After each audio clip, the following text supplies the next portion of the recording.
آزادی اور مساوات اور عدل و انصاف کا علم بردار ہے۔ دراصل مہلک ٹکسال ہے جو بچے کو مخصوص شکل میں ڈھال کر معاشرے کے سپرد کر دیتا ہے۔ جناب صدر، باشعور قومیں نسل نو کو شریفانہ اور ذاتدانہ ماحول مہیا کرتی ہیں۔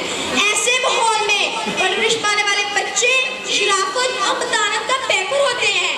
وہ سردار بن کر بھی قوم کا خادم کہلانا پسند کرتے ہیں۔ ظالمانہ ماحول بچے کو متکبر اور خود غرض بنا دیتا ہے۔ وہ غرضانہ اور غلامانہ ماحول میں نشونہ پانے والے بچے غیر تو اہمیت سے عاری رہ جاتے ہیں اور موقع ملے تو ڈالر لے کر قوم کی عزت و نمود سر عام لام کر دیتے ہیں۔ صدر گرامی قدر باب العلم حضرت علی رضی اللہ تعالیٰ عنہ کا قول ہے کہ معاشرے کفر کے ماحول میں تو زندہ رہ سکتے ہیں لیکن ظلم کے ماحول میں زندہ نہیں رہ سکتے۔ ظلم کا نشان قارون تھا، مٹ گیا۔ دہشت کا نشان نمرود تھا، غرق ہو گیا۔ جہالت کا آدائی ابو جہل تھا، قصہ پارینہ بن گیا۔